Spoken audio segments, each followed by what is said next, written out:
أن لا إله إلا الله وحده لا شريك له وأشهد أن محمدا عبده ورسوله لا نبي بعده. Amma ba'd. Segala puji bagi Allah.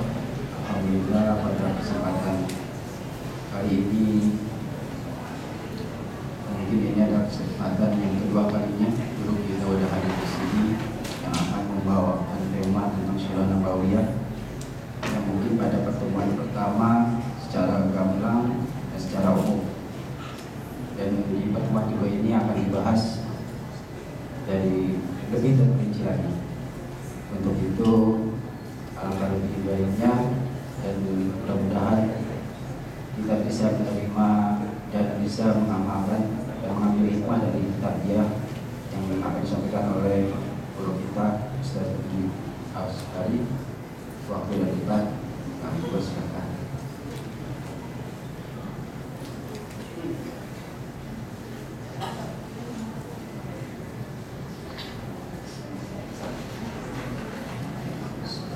Assalamualaikum warahmatullahi wabarakatuh.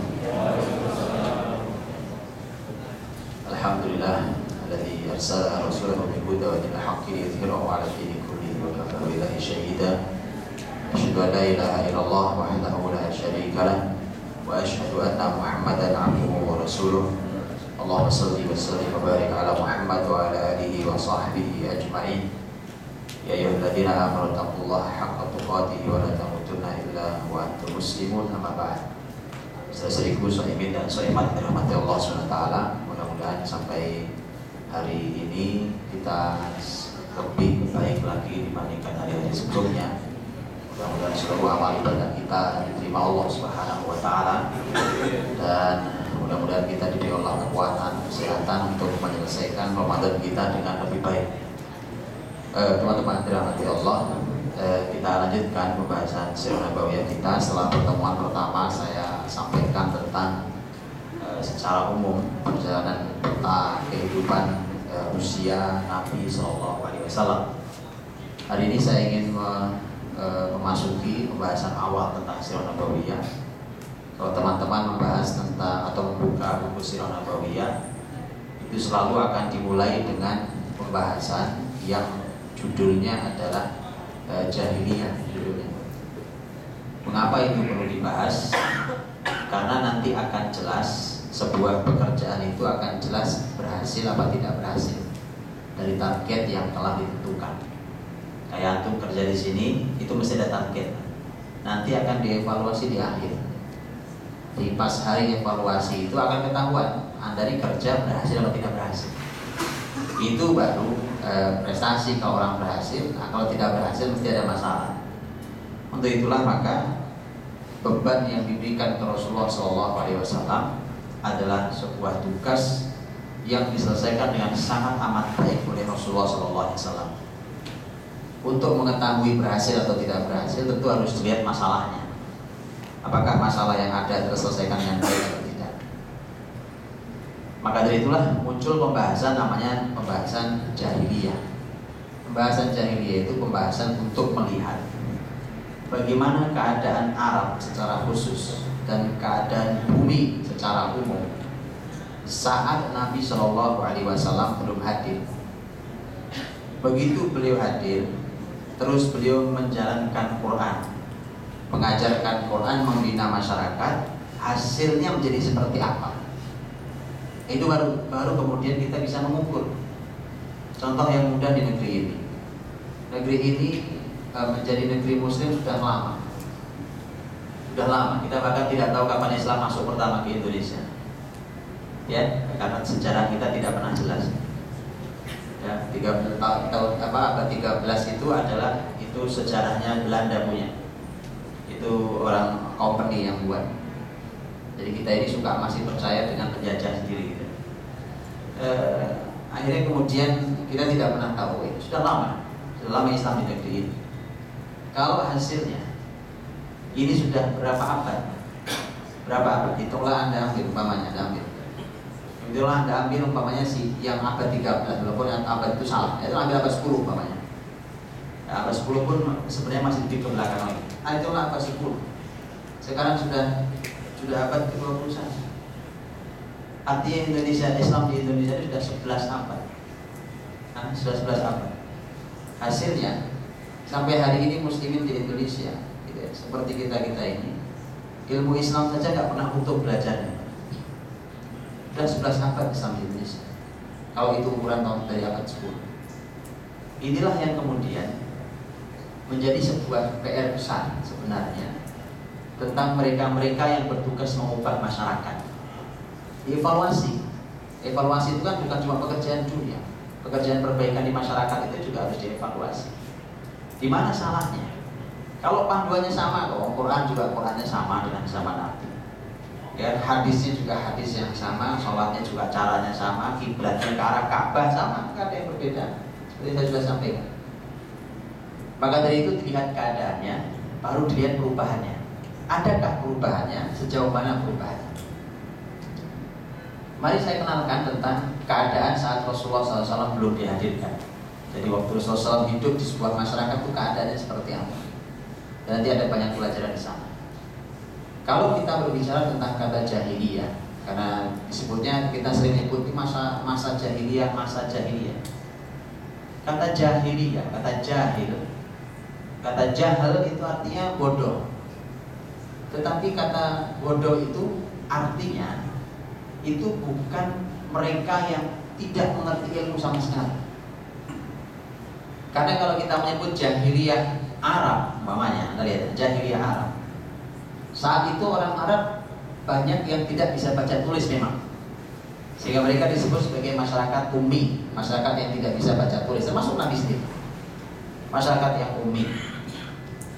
Ini mereka tidak punya ilmu, tetapi dalam praktek keseharian mereka orang yang punya praktek menunjukkan mereka orang berilmu. Hanya mereka tidak bisa baca tulis. Umpamanya, ketika kita tahu ayat dalam Al-Quran surat Quraisy, ilafi Quraisy ilafihim rihlatasy syita'i was-saif. Rihlatasy syita' was-saif itu adalah perjalanan dagang musim dingin dan musim panas. Orang-orang Quraisy itu punya kebiasaan dagang musim dingin, musim panas. Mereka berjalan ke utara, itu ke negeri Syam, ke selatan ke Yaman, ke arah barat nyebrang Laut Merah itu ke negeri Habasyah. Jadi dagang mereka itu sudah perdagangan internasional. Mereka berinteraksi dengan imperium terbesar zaman itu, yaitu Persia dan Romawi. Dua-duanya ada di utara mereka. Persia ada di sebelah timur, Romawi ada di sebelah barat. Jadi mereka sudah berinteraksi dengan dunia internasional. Dan orang Arab ketika Persia Romawi berantem gak pernah selesai. Jadi mereka namanya berantem, jadi dagang susah antar mereka. Tapi orang-orang Arab Quraisy itu bisa dagang di Persia, bisa dagang di Romawi. Jadi mereka bisa masuk kemana saja. Dan mereka memiliki kemampuan strategi, ya, kemampuan strategi. Artinya bahwa ketika mereka dagang dengan dagang internasional seperti itu, kayak antum sekarang, dagang itu dagang internasional, itu pasti orang berilmu, pasti orang berilmu. Orang bodoh nggak bisa dagang internasional. Ini perdagangannya lintas negara, lintas bangsa, bahkan lintas bahasa. Bisa bayangkan? Lintas bahasa. Jadi ternyata kata jahiliyah di Arab itu ternyata memang mereka tidak bisa baca tulis, itu juga masalah. Tetapi di satu sisi ternyata mereka adalah masyarakat yang punya peradaban. Dalam arti bahwa peradaban mereka bisa berdagang, diabadikan dalam Quran, rihlatasy syita'i was-saif. Kalau kita bicara tentang imperium terbesar saat itu, Persia Romawi, itu imperium jahiliyah. Itu mereka punya ilmu itu. Ternyata disebut juga jahiliyah. Dan terus apa kalau gitu makna jahiliyah itu sebenarnya? Apa bodoh itu bodoh apanya? Mari kita lihat. Ini disampaikan langsung oleh Al-Quranul Karim, supaya kita tidak salah paham. Al-Quranul Karim, di dalam Al-Quran kata jahiliyah, al-jahiliyah itu disebut 4 kali. 4 kali dalam Al-Quran kata al-jahiliyah disebut. Nanti antum kalau yang punya terjemahan yang diketik aja jahiliyah, ya. Walaupun kalau di terjemahan bahasa Indonesia nanti jadi banyak. Tapi kata al-jahiliyah itu cuma ada 4 kali dalam Al-Quran. 4 kali ini mewakili 4 segmen kehidupan, mewakili 4 bidang kehidupan jahiliyah di 4 ini.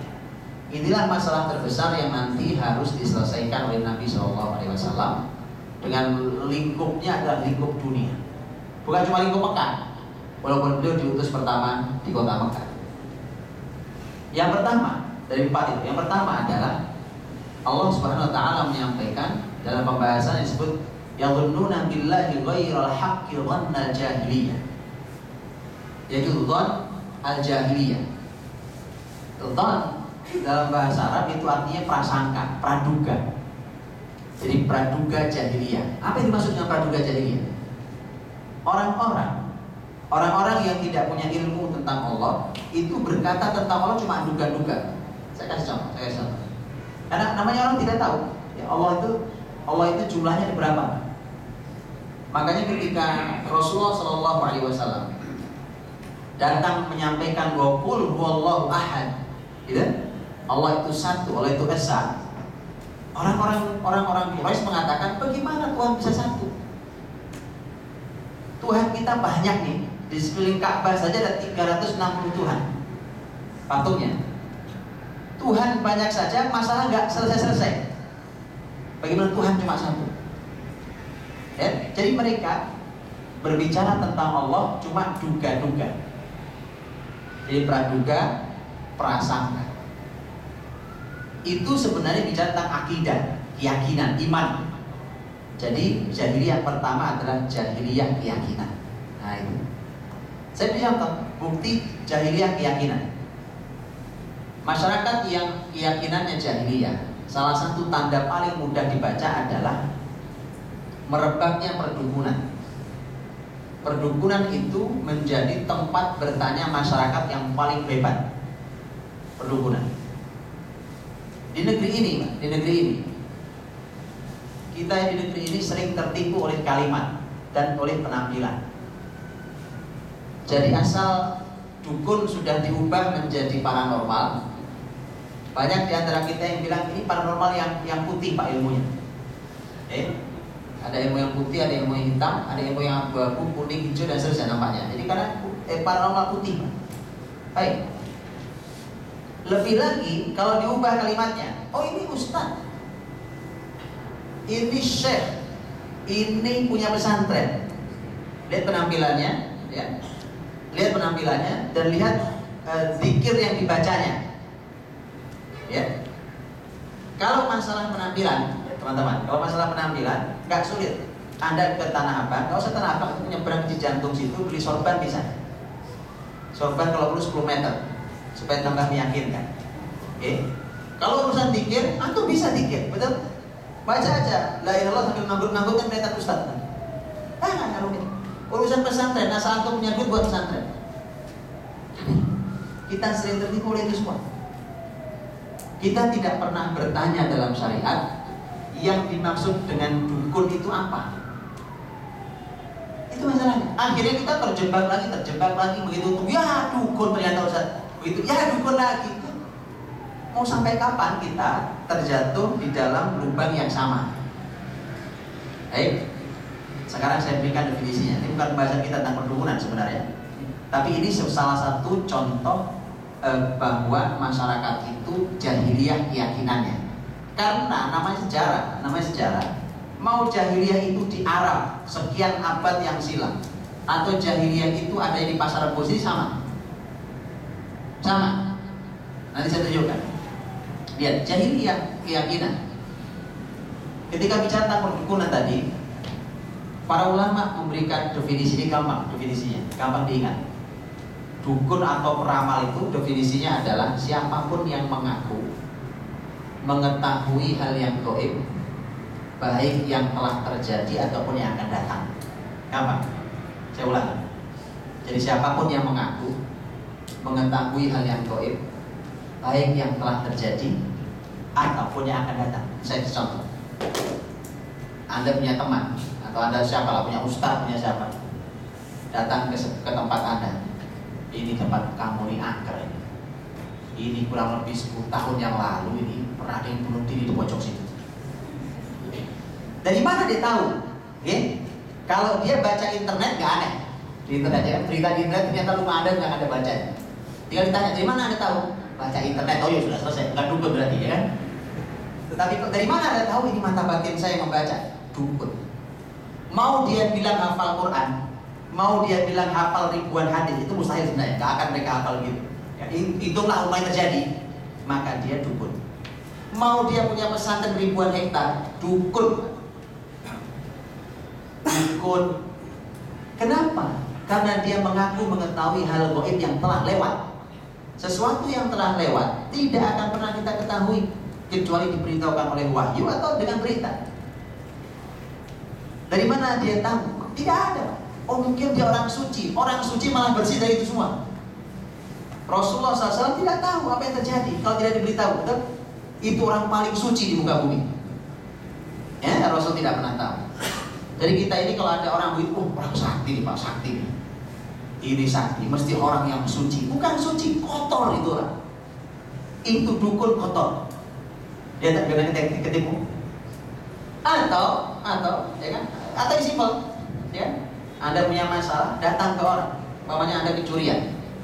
Umpamanya Anda, alhamdulillah terjadi kecurian, ya. Datanglah Anda kepada orang yang ditunjukkan teman. Ikut saya, ada ustadz ya. Dia tahu siapa yang ngambil barangmu itu. Ikut saya, datang ke sana. Baru duduk, tuh ustadznya datang. Saya tahu kamu kenapa datang. Kamu kehilangan kan? Kita tambah yakin. Oh, hebat. Bener nih orang sakti. Harusnya Anda segera pergi, itu dukun. Dari mana dia tahu kalau Anda kecurian? Itu peristiwa sudah lewat kan? Kan kecurian itu sudah lewat peristiwanya. Peristiwa yang telah lalu. Dari mana Anda tahu dia? Bagaimana dia tahu Anda kecurian? Maka ada beberapa pilihan. Pilihan pertama cuma tebak-tebakan. Pilihan kedua teman Anda yang kasih tahu. Pilihan ketiga dia malingnya. Belum ya? Pilihan keempat dia kerjasama sama si maling. Pilihan kelima dia dukunnya. Gak ada pilihan. Semuanya gak nyaman pilihan itu. Karena tidak ada. Orang kalau sudah sesuatu yang sudah lewat sudah tidak tahu gitu.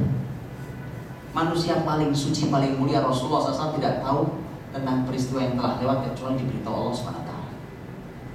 Kalau enggak ya nggak tahu, tidak pernah tahu. Baik. Atau mengaku peristiwa yang akan datang dia tahu. Nah, peristiwa yang akan datang. Ini lebih mudah dipahaminya, tidak usah saya jelaskan.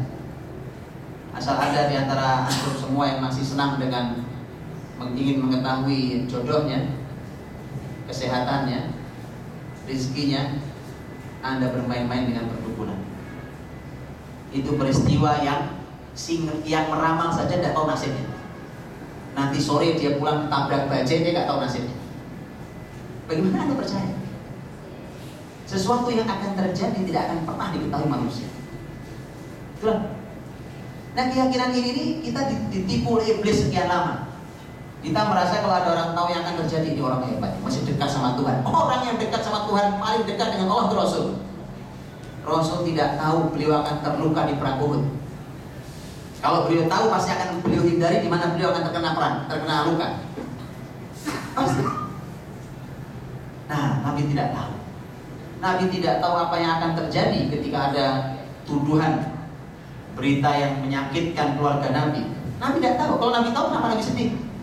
Nabi yang tinggal bilang, saya tahu kok ini ke depan akan seperti apa, saya tahu. Tenang aja, saya nggak sedih. Kalau Nabi tahu, nggak usah sedih. Tapi Nabi sedih. Nabi tidak tahu apa yang terjadi setelah ini. Ya, itu manusia paling dekat dengan Allah, itu manusia paling suci. Dia tidak tahu. Paham? Maka dari itu keyakinan jahiliyah. Saya kasih contoh. Ini ajaib. Rasulullah SAW mengatakan tentang keyakinan jahiliyah. Poin 1 masih. Keyakinan jahiliyah. Rasulullah SAW pernah menyampaikan begini dalam sebuah kalimat beliau.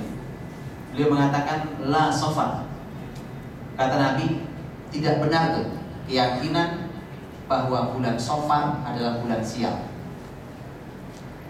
Kenapa Nabi katakan itu? Karena dulu di Arab, kalau masuk bulan Safar itu kan bulan kedua setelah Muharram ya, Muharram Safar. Kalau masuk bulan Safar, itu orang-orang Arab yang jahiliyah itu yakin bulan Safar bulan sial. sehingga tidak ada yang nikah di bulan itu, tidak ada yang punya gawe di situ, ya kan? Tidak ada yang melakukan perjalanan, nggak ada yang buka bisnis di situ. Ini pasti tidak hoki. Baik. Di Indonesia bulan Safar diyakini sebagai bulan sial atau tidak? Nggak tahu kan? Atau nggak tahu? Gampang untuk mengukurnya. Nanti besok kalau antum ingin tahu, antum tanya ke gedung-gedung pernikahan, gedung-gedung yang suka dibuat pernikahan. Antum tanya, bulan apa kosongnya? Hah? Itu bulan yang diyakini oleh orang Indonesia sebagai bulan sial. Betul? Bulan yang beramai-ramai orang, Anda tahu kan? Jadi nikah itu 1 gang 5 tempat. Ya, saking orang nikah semua di situ di bulan itu, ya. Ya. Kepercayaan bahwa hari tertentu, bulan tertentu, tahun tertentu, tempat tertentu, arah tertentu punya kesialan atau keberuntungan. Itu jahiliyah keyakinan. Kecuali kalau itu ditunjukkan oleh wahyu. Umpamanya, mengapa kita sebut Mekah tanah suci, Madinah, Palestina, Masjidil Aqsa dan sekitarnya tanah suci? Karena Quran hadis bicara itu. Mengapa kita katakan air Zam-Zam? Air Zam-Zam, air keberkahan, Nabi sabdakan dalam hadis beliau. Dan seterusnya. Mengapa kita katakan hari Jumat adalah hari terbaik dalam 1 minggu? Nabi sabdakan itu. Wahyu sumbernya. Ya. Nah, kalau kemudian kita merasa sial, umpamanya ada orang merasa bahwa kalau kakeknya meninggal pada hari Selasa Kliwon, gitu ya, atau apa, hari Selasa bulan apa gitu ya, dia tidak berani buka usaha di bulan itu karena itu hari meninggalnya mbahnya. Ada tak? Ya, ada. Itu keyakinan jahiliyah. Dan ternyata di zaman Nabi SAW pun sama. Bahkan keyakinan tentang umpamanya ada namanya at-tatayyur. Contoh-contoh saja, cuma contoh-contoh keyakinan. Kata tatayyur itu sebenarnya berasal dari kata toir. Toir itu artinya burung. Itu keyakinan kemusyrikan. Mengapa? Karena dulu di masyarakat Arab mereka yakin kalau ada burung ini maka akan begini. Kalau ada suara burung ini akan terjadi ini. Kalau burung ini dilepas, beloknya ke kiri berarti saya sial. Jadi gak jadi saya melakukan sesuatu. Kalau beloknya ke kanan, itu berarti saya hoki. Itu tatayyur namanya. Nah itu ternyata di sebagian kita masih ada, betul? Burung ini akan bawa hoki. Burung ini kalau ada suara berarti ada orang mau mati, ya kan? Siapa yang ngasih tahu burung kalau ada yang mati? Sejak kapan burung jadi diperintahkan Allah untuk menyampaikan bahwa akan ada orang mau meninggal dan teriak-teriak dia gitu? Itu keyakinan jahiliyah. Kemudian itu terus tempat tertentu menyeramkan, apa segala macam.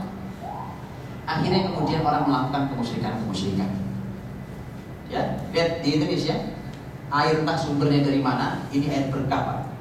Maka orang rebutan ngambil air itu, ya kan? Dia bayar, ngambil air sini bayar. Oh ya, yang jaga yang seneng.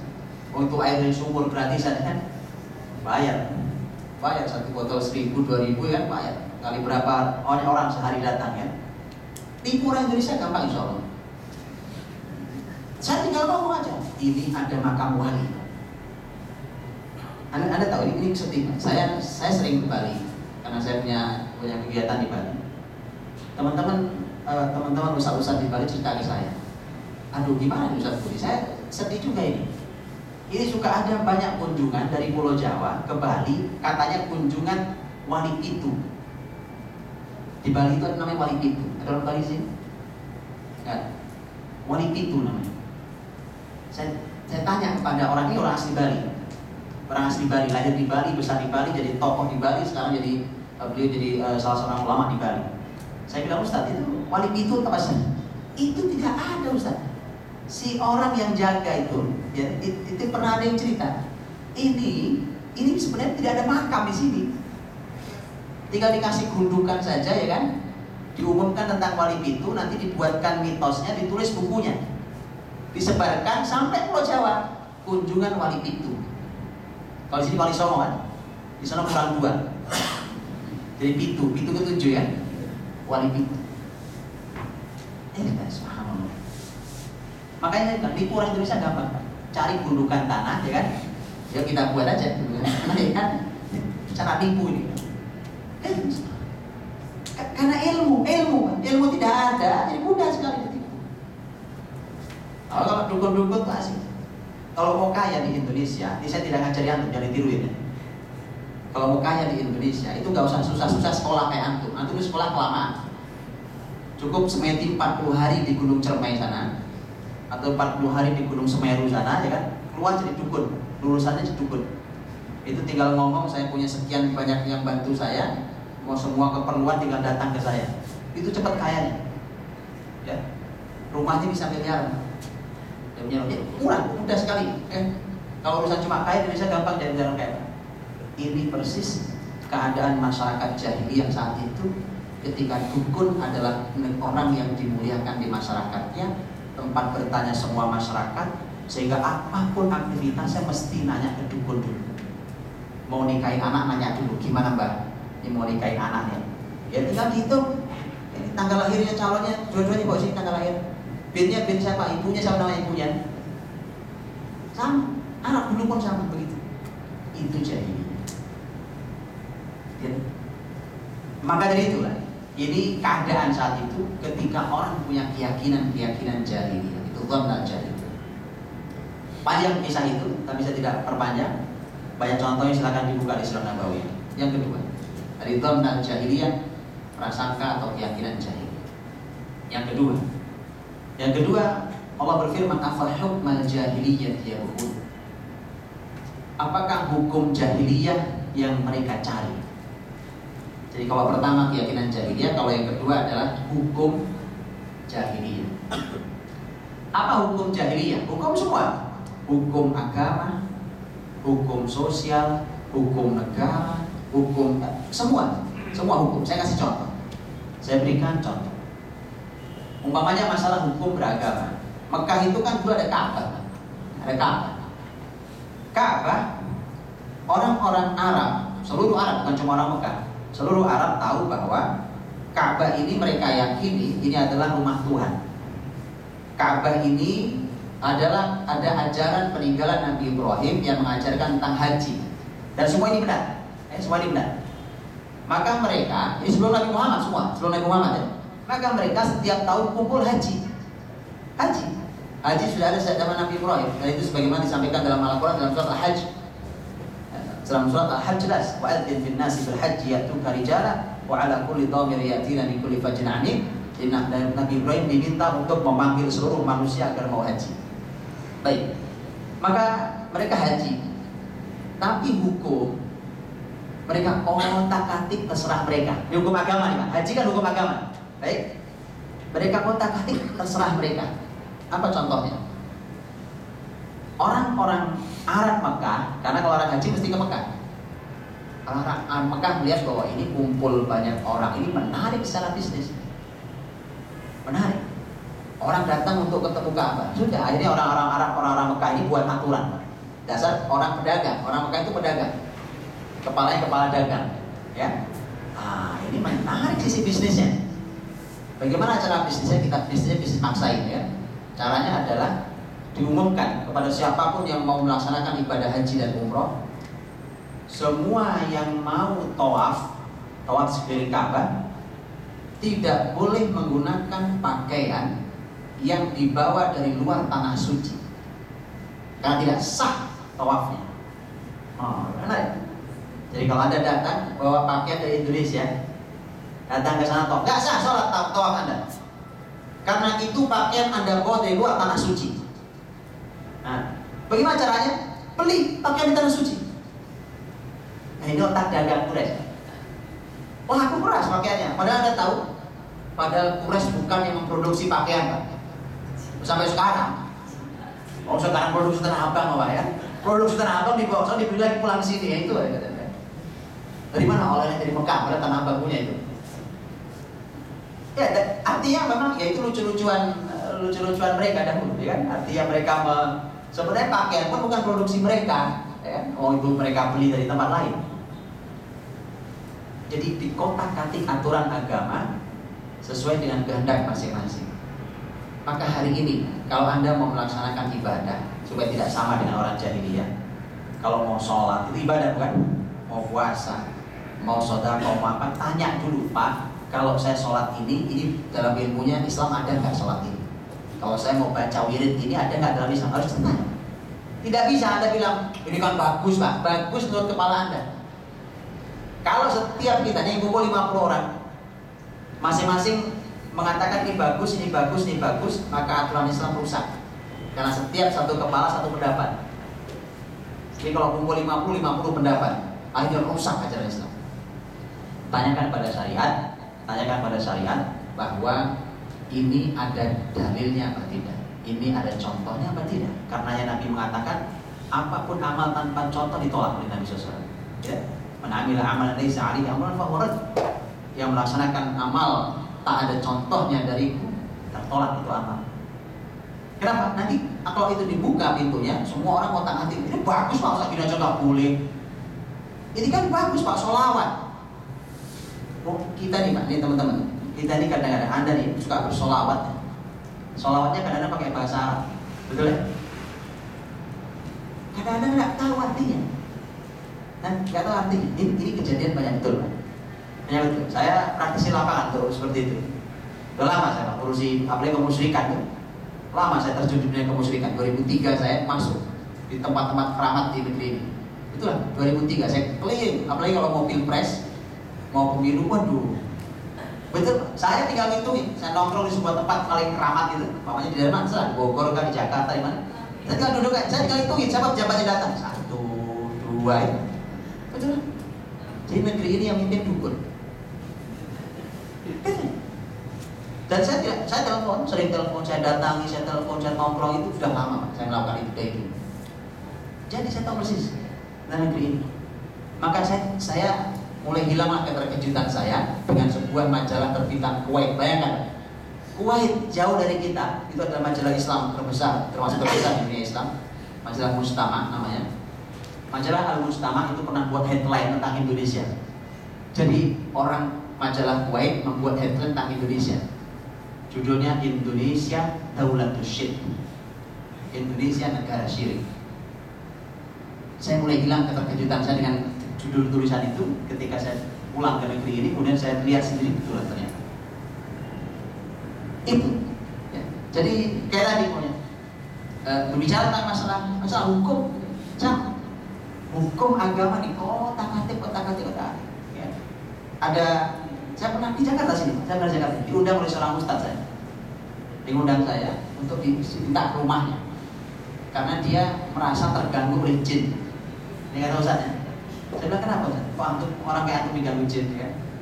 Ya nggak tahu Ustaz, karena saya benar-benar diganggu karena saya bisa mendengar mereka, saya ini segala macam, saya selalu ada yang membantu saya segala macam. Ini tidak benar katanya. Tapi saya bingung saya dapat dari mana kok saya punya. Saya datang ke rumahnya.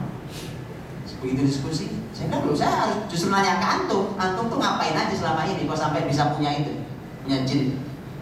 Dia bilang saya nggak tahu, biasa aja. Saya coba tebak waktu itu, saya coba tebak gini. Ini nebak, bukan saya tahu. Coba Ustaz, saya mau tahu cara ibadah Anda. Umpamanya yang sering masuk adalah melalui zikir dan wirid. Coba Pak, orang zikir wirid kan baik kan? Tapi kalau tidak sesuai aturan gini hasilnya. Dan apa yang saya duga ternyata benar.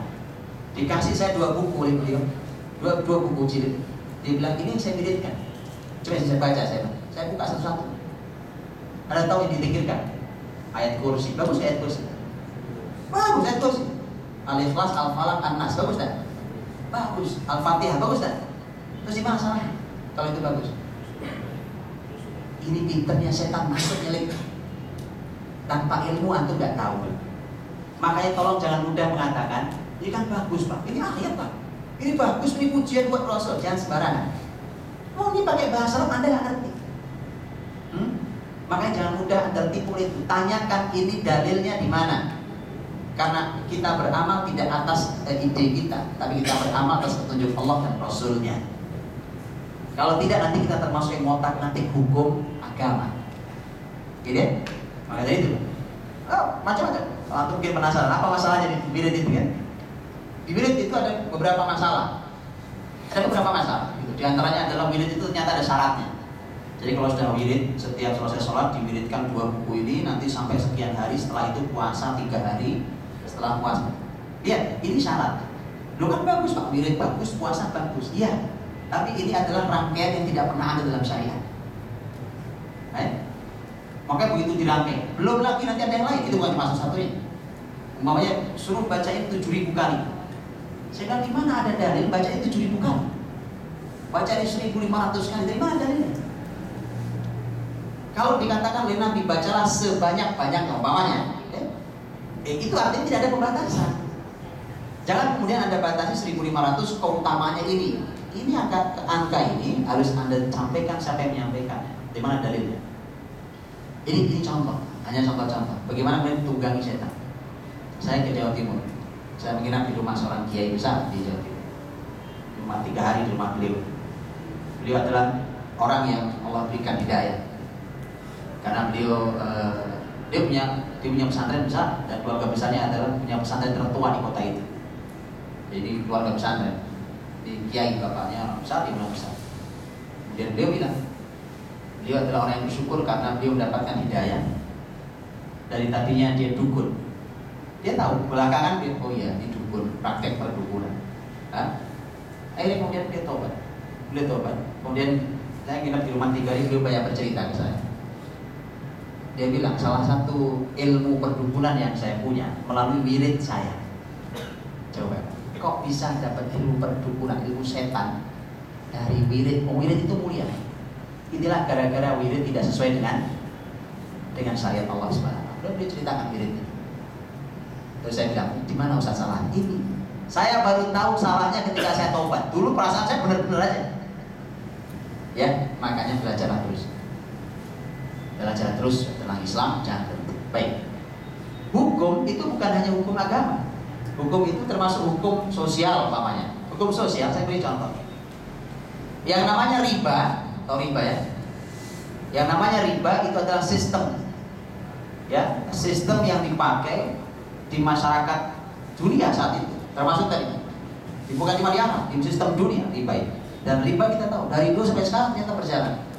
Dan itu oleh Islam dimatikan. Begitu Nabi hadir, Islam itu semua dimatikan. Karena itu yang merusak perekonomian. Persis seperti perekonomian dunia hari ini roboh karena riba. Tanyakan pada ahli ekonomi. Roboh karena riba.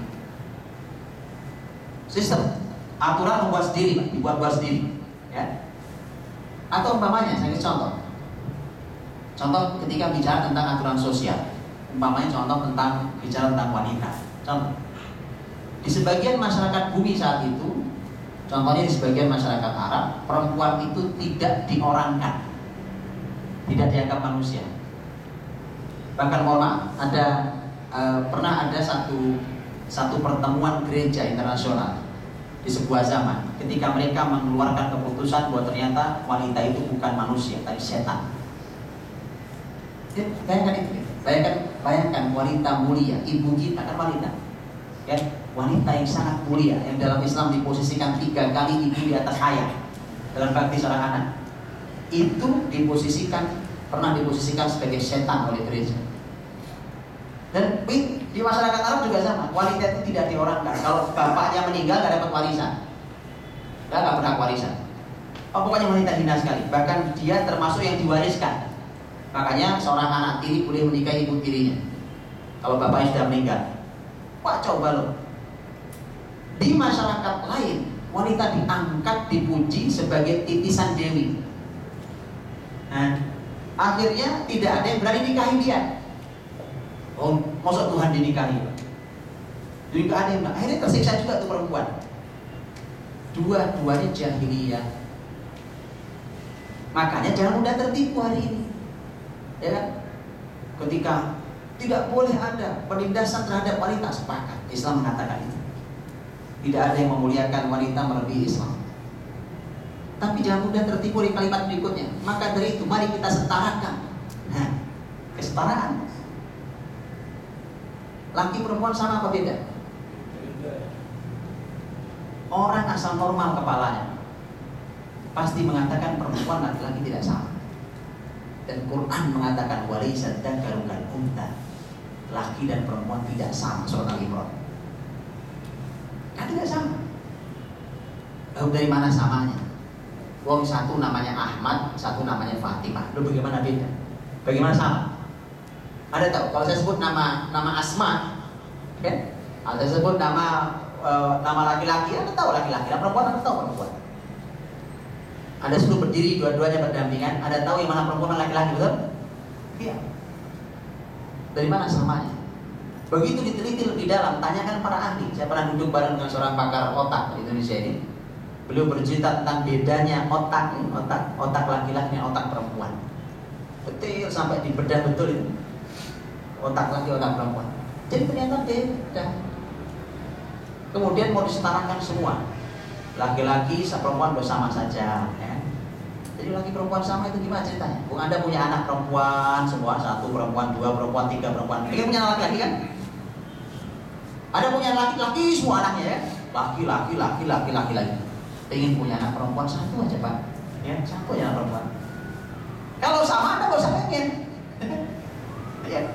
Makanya jangan ditipu oleh kalimat-kalimat ini. Maka dari itulah teman-teman. Jadi ini hukum dibuat semuanya. Orang yang kuat makan yang lemah, kezaliman terjadi di mana-mana. Itu hukum. Ya. Nah, ini disebut sebagai hukum jahiliyah, hukum jahiliyah. Yang ketiga Al-Qur'anul Karim menyebutkan jahiliyah yang ketiga adalah disebut sebagai tabarruj jahiliyah. Wa qarna fi buyutikunna wa la tabarrajna tabarrujal jahiliyatil ula. Tabarruj jahiliyah artinya adalah tabarruj, itu artinya penampilan. Penampilan jahiliyah. Kenapa penampilan, Pak? Kenapa sebegitu penting? Ya, karena gara-gara penampilan itu panjang cerita berikutnya. Ya, karena itulah maka penampilan itu ternyata disoroti secara khusus oleh Al-Qur'anul Karim. Ayat ini yang saya bacakan barusan itu sebenarnya khusus, ayat itu sebenarnya tentang perempuan sebenarnya. Maka ini menjadi perhatian buat para wanita tentang penampilan mereka. Ini secara khusus tentang perempuan. Ya, Islam ingin melindungi Anda. Islam tak akan persulit Anda. Kalau Anda bahagia dengan penampilan yang aneh itu, ya, maka kalau Anda ikuti Islam Anda lebih bahagia lagi. Ya. Nah, jadi penampilan jahiliyah sudah. Jadi kalau Anda pikir bahwa penampilan, kita tahu laki perempuan penampilannya ada aturan. Penampilan cara berpakaian apa, aksesoris yang Anda punya apa segala macam ada aturan. Saya kasih contoh.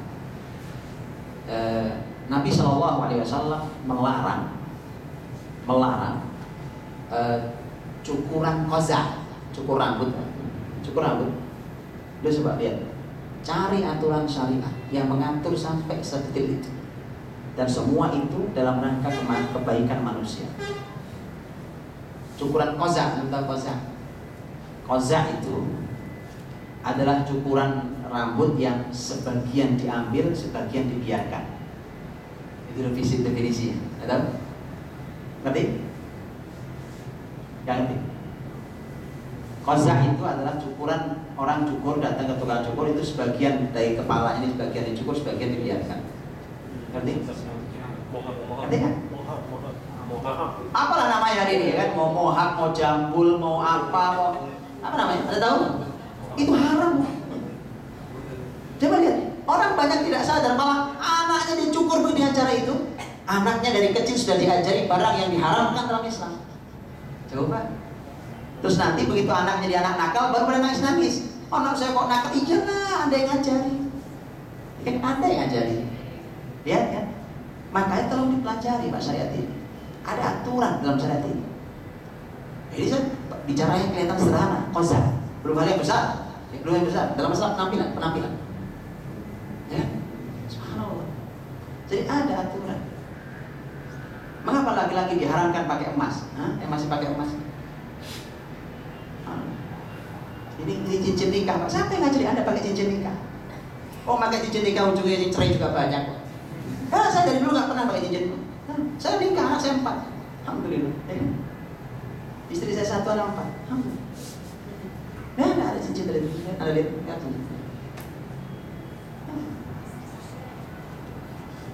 Bukan ini, dan ini siapa yang ngajari? Ada siapa yang ngajari? Kalau lepas izin kayaknya sesuatu yang wah gitu ya.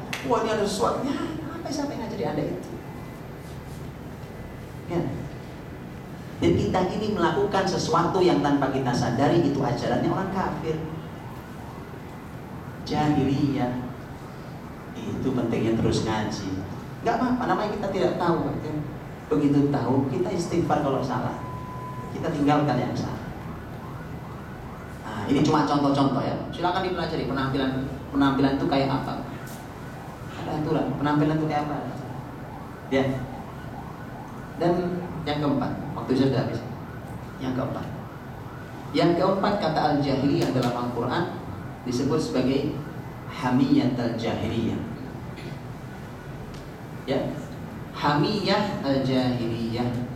Hamiyah itu artinya adalah kesombongan atau fanatisme jahiliyah. Apa maksudnya? Contohnya. Dulu orang Arab ini. Contoh, Arab dan yang Arab sama sebenarnya. Saya kasih contoh yang Arab. Mereka itu umpamanya lomba naik kuda. Mereka penunggang kuda hebat, naik kuda. Kalah, salah satunya kalah ya, yang menang satu. Habis mereka kalah, mereka saling mengejek dengan syair.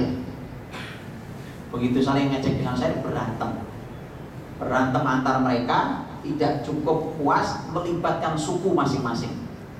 Apa penyebabnya? Tadi kalah tarung kuda. Jadi apa yang sedang Anda perjuangkan sekarang? Apa yang sedang Anda perjuangkan sekarang?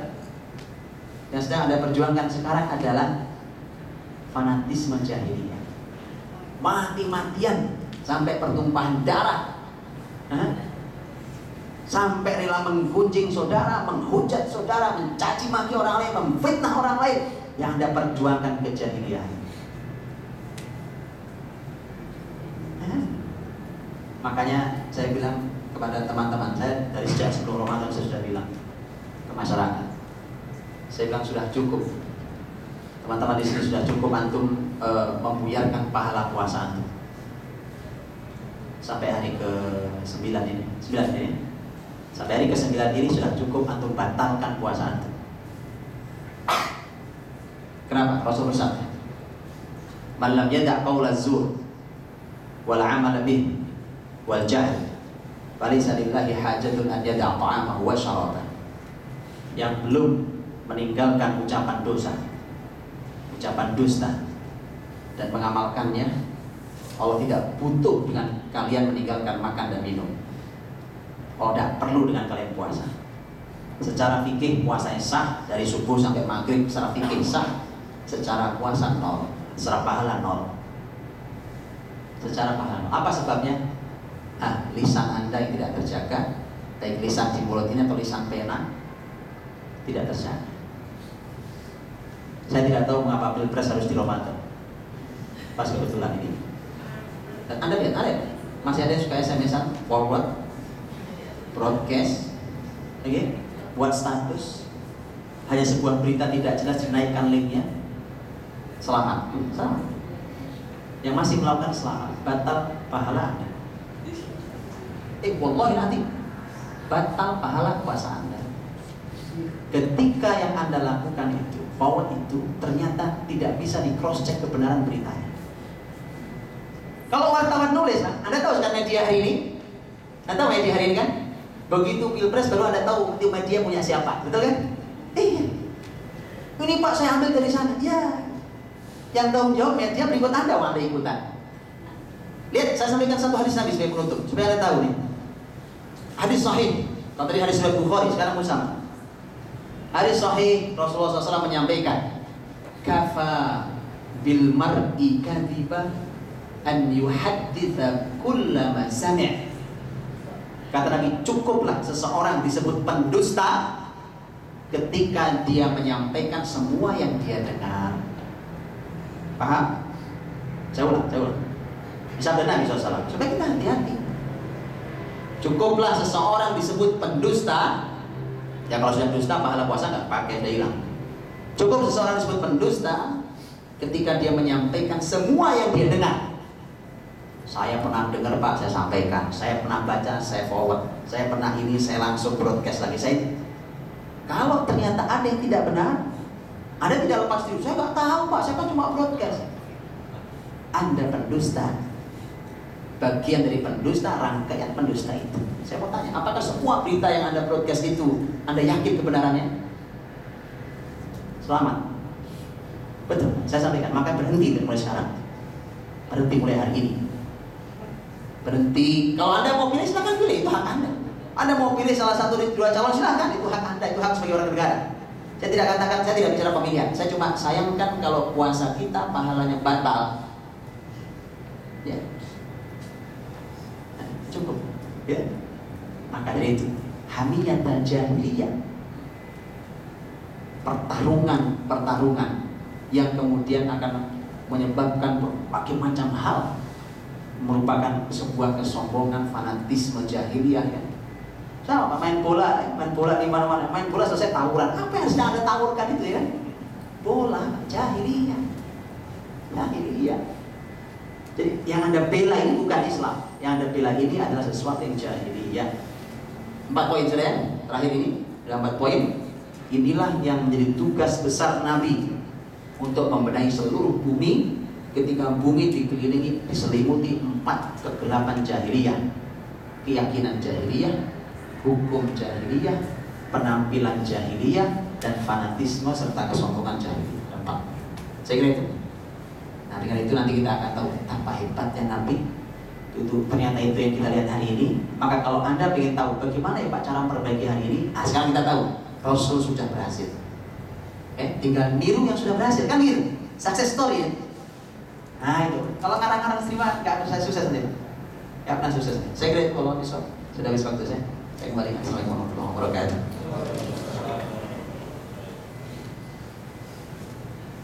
Baiklah, karena waktu juga lebih dari waktu istirahat. Kalau ada pertanyaan simpan hari Kamis, kita ketemu lagi dengan guru kita dan akan dilanjutkan bagaimana untuk merombak 4 segmen yang jahiliyah yang ada di sebelum Islam datang. Untuk menutup kita tutup dengan doa akhir majlis. Subhanallahumma wa bihamdika asyhadu an la ilaha illa anta astaghfiruka wa atubu ilaik. Assalamualaikum warahmatullahi wabarakatuh.